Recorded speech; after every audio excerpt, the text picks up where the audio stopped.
As someone that works on Subarus basically every single day for the last 16 years, I get asked a lot of questions about Subarus. One that comes up over and over again by people in real life and viewers like you in comments and emails comes down to what is the absolute worst year model of X, Y, or Z Subaru? Which one do I avoid? Which one do I not buy? Which one do I completely overlook when looking to buy a used Subaru vehicle? Now, there's going to be a lot of opinion in this and a lot of fact in this, and a lot of you might not agree with what I pick, but we're going to go over some of the absolute worst year models of each Subaru late model offered and talk about why you most likely should avoid it. With that said, let's go ahead and get into the video.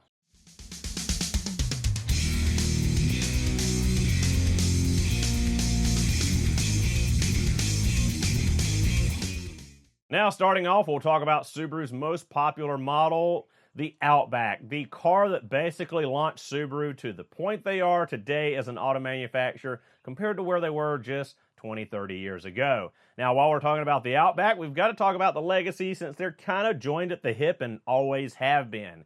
Now, again, as I said at the beginning of this, there will be a lot of personal opinion in here, but there will be a lot of fact and a lot of backing it up what my opinion is on what the worst year model is for each model we talk about. Now, as far as the Outback and the Legacy go, I have to come down and say that 2005 to 2009 was the worst generation, but worst year model I would say is probably 2005, 2006, the very first of these generation of Outback and Legacy. Now, there's multiple reasons for that, so let's go ahead and get into them. Now, first off, we still had the EJ253 under the hood with the known head gasket failures, external leaks of coolant and oil that made for a costly repair. These cars did not hold their value very well, and in the used market, a lot of times these failures will basically total out the worth or the value of the vehicle, and these cars have been very disposable, found a lot of times in pick-and pools and just tossed to the side. This is one of the smallest, most compact Outback Legacy with probably the least amount of interior space for both passenger and cargo. Now, they did ride fairly well and they handled more like a car based on their station wagon profile, but they're far from the modern Outback that's more of a bigger crossover SUV as far as an all-around family car, people mover, and cargo mover. Now, with the head gasket failures, these were still common to fail catalytic converters, which was another costly repair on these. They also were common to fail the rear hub assemblies. Now, this was the first generation that had bolt-in front and rear hub assemblies, making it much easier to service wheel bearings and hub assemblies, but with Subarus mainly living in the north and the rust areas, those hubs would seize into the spindle, causing a nightmare headache for mechanics and DIYers alike. So with one problem solved, you created another. Now, this was again the year of the redesigned control arm bushings. Prior year models had a much larger, beefier control arm bushing that gave less failure and gave a better ride, better handling. But the 2005 Legacy and Outback was the first year model of the redesigned control arm bushing, which Subaru still uses to this day, but it is far more prone to failure than the prior bigger bushing was. Now, as far back as the interior, again, these were very cheap as far as materials were concerned. They had lots of issues with longevity, UV. They couldn't stand up to the sunlight. There's lots of issues with the center console lids, wrinkling from UV exposure, and they had the notorious sticky dash issue, where after sitting out in the sun for a while, these dashboards would create this goopy, sticky substance all over them that anything you touched to it, your hand, a piece of paper, whatever, would stick on the dashboard and rip, tear, leave a bunch of trash on. Subaru had a very short-lived recall for these. I think it was only about a year where they replaced these dashboards under that extended recall warranty, but a ton of people did not get there in time to get those dashboards replaced, and they are not cheap in the aftermarket repair side of things. So that is why I think the 2005, 2006, and basically that whole generation of Outback and Legacy is probably the worst of the Outbacks. Moving on to Subaru's second favorite model, it's the Forester. Another vehicle that Subaru has excelled with selling and has a good following for many generations of owners, many generations of the Forester itself.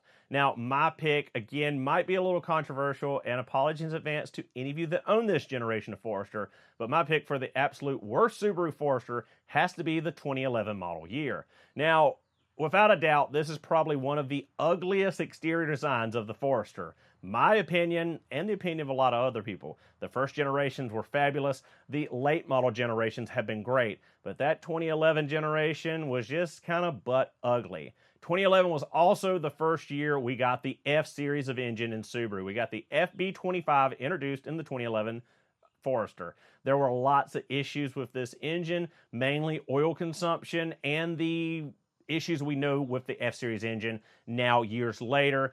Cam carrier oil leaks, oil consumption, as we mentioned before, that resulted in class action lawsuits, the upper oil pan O-rings, timing chain cover leaks, lots and lots of issues with those first generation of F-Series engines, and just the fact that it was coming in that Forester mid-generation and still had a 4EAT conventional automatic instead of the CVT that it was paired with later on.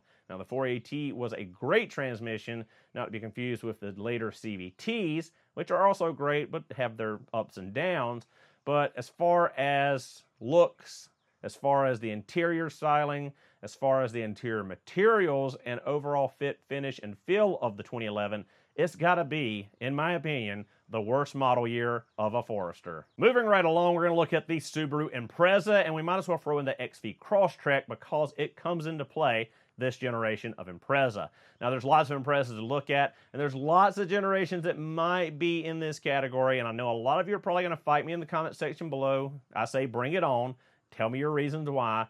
But as far as the worst generation or worst particular year model of Impreza to buy, I would say it's 2012 model year. Now, again, I know a lot of you are going to fight me on this and say 2008 to 2011, but there's lots of pros to those, even though they don't look the greatest. But the reason why I've called out the 2012 in particular, which again, no hate to this generation because I've owned many Crosstreks and Imprezas of this generation, and they're fabulous cars, but 2012 was the introduction of the new chassis. It was the introduction of the FB20, which again, our first introduction of an F-Series engine, this time the 2-liter, which a ton of people complained about being super underpowered. Now, personally, I didn't really have an issue with the power coming out of the FB20, but a lot of people thought it was too weak and was kind of dangerous in traffic. It was also the first year model of a CVT in the Impreza with the TR580.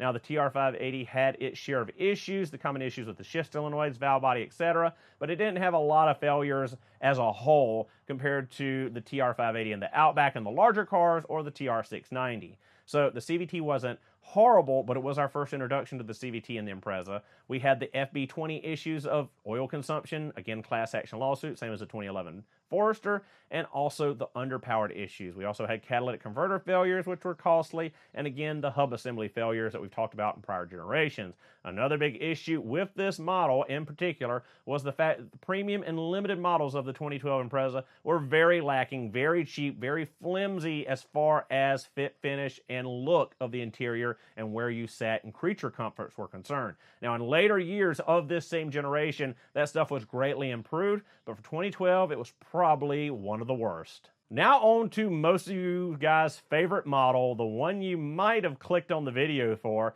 the absolute worst year model of the WRX and STI.